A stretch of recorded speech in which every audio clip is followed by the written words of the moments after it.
Vamos ver aqui. Tic-tac, tic-tac. Sérgio Moro e Carla Zambelli, os próximos da fila da cassação. Senador e deputada federal enfrentam processos na Justiça Eleitoral por casos em que há jurisprudência para serem cassados. Especialista explica o caso. Em maio deste ano, o Tribunal Superior Eleitoral cassou em decisão unânime o mandato do deputado federal Deltan Dallagnol. O ex-coordenador da Operação Lava Jato foi condenado após a corte entender que ele se candidatou a uma vaga na Câmara em 2022 de forma irregular, já que estaria impedido de concorrer pelo fato de que pediu exoneração de seu cargo de procurador, tendo processos pendentes no Conselho Nacional do Ministério Público, CNMP. Pouco mais de um mês depois, em junho, o mesmo TSE sentenciou Jair Bolsonaro à inelegibilidade por 8 anos. O ex-presidente foi condenado por abuso de poder e uso da estrutura de Estado para fins privados ao convocar uma reunião com embaixadores estrangeiros para atacar o sistema eleitoral. O ano não deve terminar, entretanto, sem que outros 2 políticos ligados ao bolsonarismo e à extrema-direita perderem os seus mandatos. O senador Sérgio Moro, do União Brasil, e a deputada federal Carla Zambelli, do PL, são considerados tanto no meio político quanto jurídico, como os próximos da fila da cassação. Moro, a cassação é dada como certa. Entre janeiro e março de 2022, o ex-juiz Sérgio Moro, após um período como ministro da Justiça de Jair Bolsonaro, era afiliado ao Podemos e fez pré-campanha como pré-candidato à presidência da República. O partido, entretanto, vetou a sua candidatura ao Palácio do Planalto e o ex-magistrado saiu da legenda e se filiou à União Brasil para candidatar ao Senado. Primeiro queria concorrer por São Paulo, mas foi impedido pela Justiça Eleitoral por não possuir residência ou vínculos com o Estado, e dessa maneira registrou a sua candidatura de senador pelo seu estado de origem, o Paraná. Apesar do caos partidário envolvendo o domicílio eleitoral, Moro conseguiu se eleger senador com 1.953.000 votos. Ainda à época da campanha, entretanto, foram protocoladas pelo Partido Liberal e pela Federação Brasil da Esperança, composta por PT, PCdoB e PV, 2 ações que depois foram unificadas contra o ex-juiz no Tribunal Regional Eleitoral do Paraná, o TRE Paraná. As legendas apontam que Moro teria praticado abuso de poder, caixa 2, uso indevido nos meios de comunicação e incorrido em irregularidades nos contratos da pré-campanha. Isso porque, segundo as ações, Moro iniciou sua pré-campanha como candidato à presidência da República antes de se tornar candidato ao Senado pelo Paraná. O ex-juiz não teria incluído em sua prestação de contas à Justiça Eleitoral os valores gastos na pré-campanha, extrapolando o teto estabelecido para a campanha de senador no Paraná, que é de 4,4 milhões de reais. Fala, Márcia Beretta, querida, virou que membra comunista. Agora você pode acompanhar o nosso curso de jornalismo básico, minha querida. Tá liberado aí na capa. Tá liberado aí na capa da. Na capa não, na homepage do canal. Em atitudes que se estendem desde a filiação de Moro ao Podemos até a sua candidatura no Senado pelo Paraná, pelo União Brasil, há indícios de que o investigado utilizou recursos do fundo partidário e do fundo especial de campanha, além de outras movimentações financeiras suspeitas para a construção de um projeto de imagem enquanto pré-candidato a um cargo eletivo no pleito de 2022, independente do cargo em disputa, diz o trecho de uma das representações. A revista Fórum, o advogado Renato Ribeiro de Almeida, aliás, parabéns ao Ivan Longo por essa reportagem, vamos ver aqui.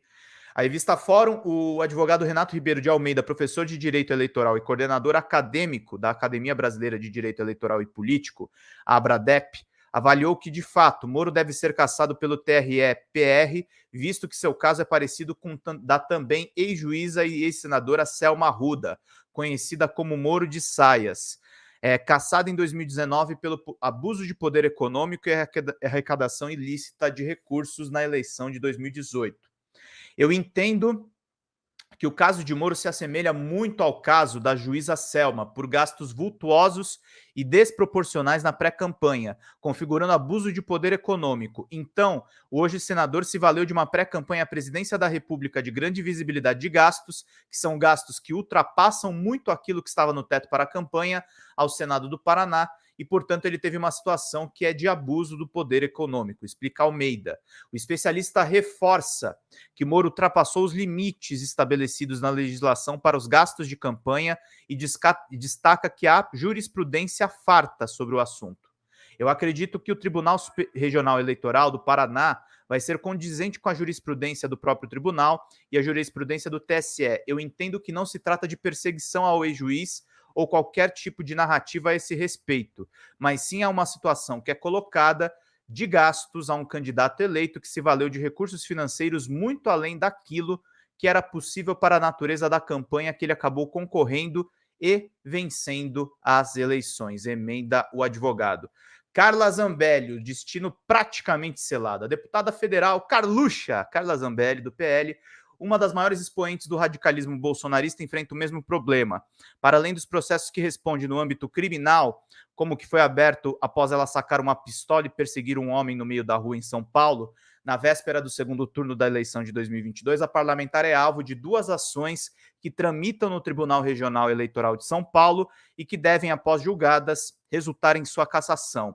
Nas ações protocoladas pelos deputados Glauber Braga e Sâmia Bonfim, Zambelli é acusada de abuso de poder político e uso indevido dos meios de comunicação para divulgar notícias falsas sobre o sistema eleitoral brasileiro e instigar generais das Forças Armadas a não reconhecerem a vitória eleitoral do presidente Lula, através de um vídeo publicado nas redes sociais.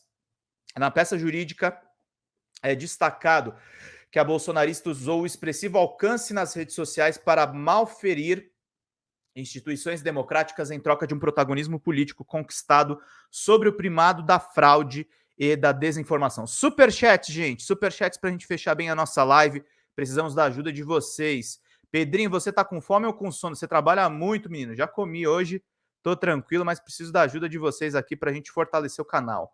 Recentemente, o Corregedor-Geral Eleitoral, o ministro Benedito Gonçalves, negou o pedido da defesa da deputada para que o caso fosse julgado pelo TSE e devolveu as ações para o TRE São Paulo, que já informou que deve submeter o caso ao plenário ainda neste ano. Muitos avaliam que a Corte Paulista vai cassar o mandato de Zambelli, tendo em vista que o TSE condenou Bolsonaro à inelegibilidade recentemente também por atacar o sistema eleitoral. A própria deputada concorda e admite que deve ser uma das próximas a ter o mandato cassado. No final de maio deste ano, Zambelli divulgou um vídeo em que aparece nitidamente abatida, admitindo seu revés. Eu queria dizer para vocês que, lógico, a gente se preocupa sim, viu? Eu vou ser a próxima cassada. É dado como certo, né? Eu confio muito em Deus, o que tiver que ser. Deus permitirá ou não permitirá. Se ele permitir a minha cassação, é por algum motivo, declarou ela à época. Renato Ribeiro de Almeida, especialista em direito eleitoral, também concorda. Segundo o advogado, assim como no caso do Moro, há uma farta jurisprudência na Justiça Eleitoral com relação à conduta de divulgar notícias falsas sobre as eleições brasileiras. O advogado cita como exemplo, para além do julgamento de Bolsonaro, o caso do ex-deputado estadual paranaense Fernando Francischini, cassado em 2021 por divulgar fake news sobre o sistema eleitoral. Em 2018, quando ocupava o cargo de deputado federal, justamente no dia da eleição que se candidatou a deputado estadual, Francischini fez uma live para espalhar a notícia falsa de que as 2 urnas estavam fraudadas e aparentemente não aceitavam votos do então candidato à presidência da República, Jair Bolsonaro. Na transmissão, ele também afirmou que as urnas tinham sido apreendidas e que ele teria tido acesso a documentos da Justiça Eleitoral que confirmariam a fraude, o que é uma mentira. A divulgação de notícias falsas envolvendo o sistema eleitoral brasileiro ganhou reforço em relação à sua jurisprudência no TSE, com o julgamento do caso Bolsonaro, mas não só. Há um precedente em relação ao ex-deputado estadual Francischini, no estado do Paraná, que acabou perdendo o mandato justamente por divulgar em suas redes sociais notícias falsas que atacavam o sistema eleitoral brasileiro, elucida Almeida. De acordo com Renato Ribeiro de Almeida, existe um precedente do caso Francischini e também de Bolsonaro. Por coerência, a situação de Carla Zambelli se assemelha e por isso é provável que a deputada tenha o mandato cassado. É muito provável que o plenário do Tribunal Regional Eleitoral de São Paulo e, posteriormente, o Tribunal Superior Eleitoral vá também ter esse entendimento. Eu, pessoalmente, entendo pelos meus escritos, pelos meus estudos, que essa é uma hipótese, sim, de abuso de poder político e abuso dos meios de comunicação social. Porque, se valendo de condição de parlamentar, de deputada, de toda a sua estrutura e visibilidade, divulgou notícias que são sabidamente inverídicas e essas notícias atacavam o sistema eleitoral brasileiro, pontua ela. Esse daqui é o advogado Renato Ribeiro de Almeida. Então está aí o abuso de poder político e abuso dos meios de comunicação, porque a reverberação das palavras ditas pela parlamentar ainda em campanha são gigantescas, muito maiores do que a do cidadão comum, conclui o especialista em entrevista à revista Fórum, gente. Muito boa essa matéria, muito necessária essa matéria, e eu acho que é importante lembrar